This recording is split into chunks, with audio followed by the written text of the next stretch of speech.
I am Threcia Mae Aguipo. Today I will be discussing all about the gender issues in education.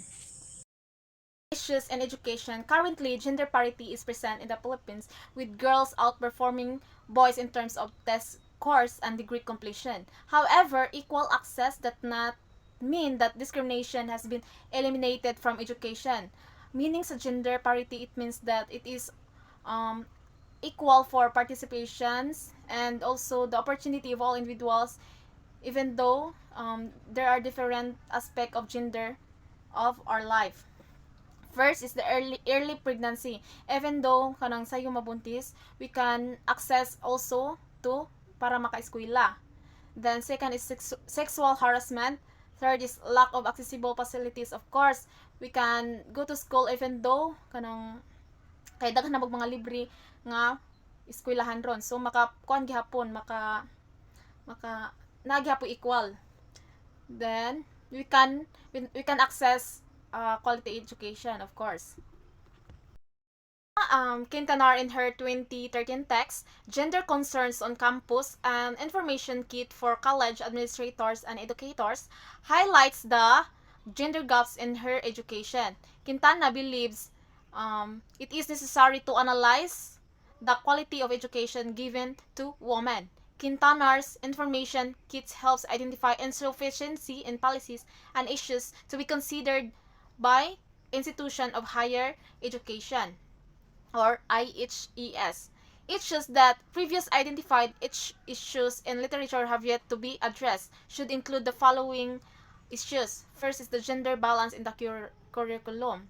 So according to Tilma Quintanar, kanang na-observe niya, na-analyze niya nga kinahanglan nga ang gender na ay balance in the curriculum. Second is sexual harassment on campus. So gihatagan og kanang pagtagad ang mga sexual harassment sa campus. Next is the sexism and sexist language. Of course, naatod na. Then, fourth is the violence against women. So, makasuhan pod, kinahanglan, naapod sa, kani si Tilma Quintanar, naapod ang violence against women. So, VAUSI, on campus. So, gihatagan po na og tagad. Next is the concern on sexuality and sexual orientation. So, hatagan jud nag concern sa tanang sex. Stereotyping is a violation of human rights. Gender stereotyping is recognized as a violation of human rights, as stated in a 2013 report by the UN High Commissioner for Human Rights. Ang gender stereotyping kay violation man sa human rights, because it often led to discrimination, bias, and also the social pressure. On the elimination of all forms of discrimination against women, or CEDAW, calls for removal of stereotypes in educational materials. Second is promotion of positive and diverse image of women. Changes in social and cultural behavior patterns to eliminate gender bias. Stereotypes negatively affect women's life choices, employment, economic security, and access to quality education. Institutions like family, schools, media, religion, and the community often perpetuate stereotypes. Stereotyping limits how individuals see themselves, behave, and pursue careers. Lack of proper education on sexual and reproductive health due to stereotypes also harms women's long-term health. So let's proceed to sexual and reproductive health and rights. Teenage pregnancy contributes to high female school dropout rates. So of course, kung ang teenage pregnancies, so makakos jud na siya sa para ang bae mohunong sa pag-eskwela. Second is, despite legal protections, Magna Carta of Women, pregnant students still face cultural discrimination. So bisan of course ang mga batch nga nabuntis, so naagi hapon discrimination. Ay nga daghan sila istorya. So another is young parents often leave school to support families. Inclusive education and alternative learning. DepEd supports alternative learning systems, or ALS, for out-of-school youth and those affected by poverty, pregnancy, or disasters. So, ang DepEd kay nag-support og ALS. Ang ALS baya kay bisag dako kanang nakaundang ka ba niya og mo eskwela kaning ALS, pwede ka makaproceed sa makalukso kag laing nga level. 'Di ba? So, ang DepEd kay nag-support og ALS. Ang ALS baya kay bisag dako kanang nakaundang ka ba niya og mo eskwela kaning ALS, pwede ka makaproceed sa makalukso kag laing nga level. 'Di ba? So, ang DepEd kay nag-support og ALS. Ang ALS baya kay bisag dako kanang nakaundang ka ba niya og mo eskwela kaning ALS, pwede ka makaproceed sa makalukso kag laing nga level. Efforts include madrasa schools for Muslim and indigenous learners, integration of girls and women with disabilities into mainstream education with support from leadership programs by National Commission Disability Affairs. Parenthood and Reproductive Health Act of 2012 mandates SRHR education in public schools but not private schools, limiting access to essential information. Next is gender fair textbooks and programs. DepEd and PCW efforts aim to correct gender bias in textbook and teaching. Plans include adding gender-sensitive materials and teaching guides. However, no core subjects on gender and development have been implemented yet. Performance in schools, a growing concern in the decrease in male academic performance and school participation, calls have been made to investigate why more boys drop out or never enroll. So most karon nga ni eskwela sa una kay ang most nga ni eskwela is mga men. Pero karong panahon na kay mas daghan hinuon ang bai nga nang eskwela na. So daghan ang mga laki nga wa na ni eskwela ni drop out. Sexual violence in education. Sexual violence and harassments are barriers to education, especially for women and girls, leading to first is higher dropout rates, lower academic performance. Gender-responsive school must have clear protocols to address sexual harassment. Next is the sexual harassment also affects male and LGBT students, though less frequently reported.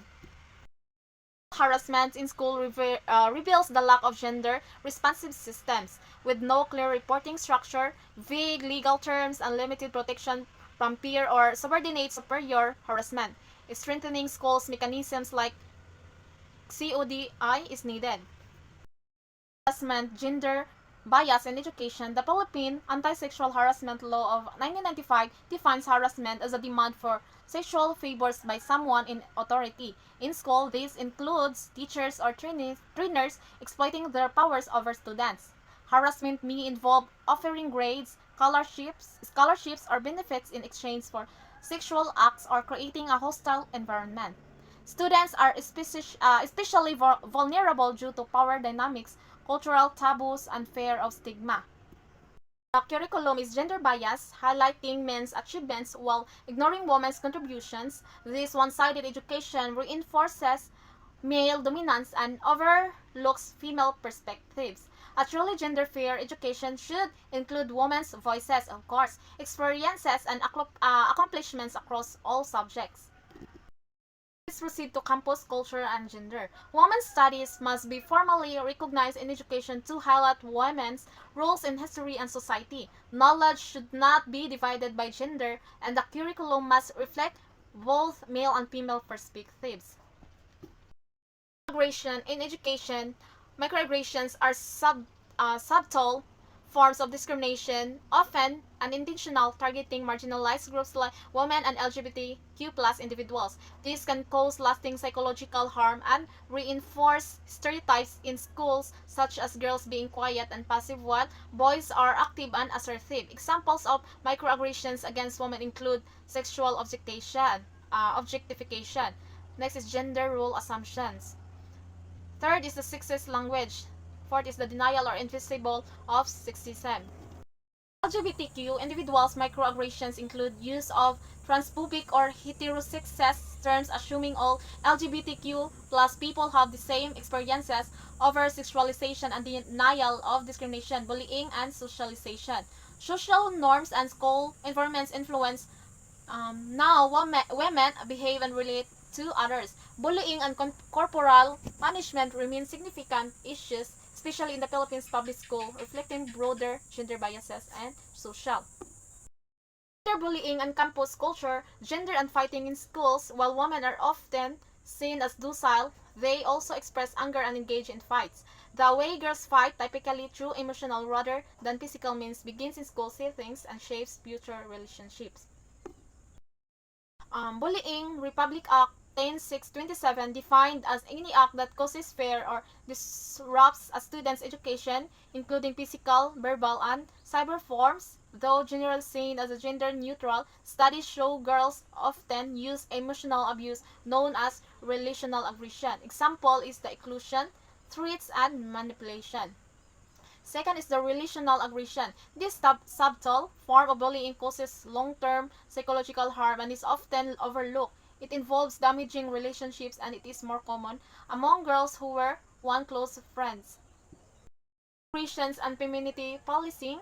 Girls may bully others based on perceived standards of femininity, influenced by school culture and social norms. Not all sexist behaviors come from men. Students themselves can enforce harmful and gender norms.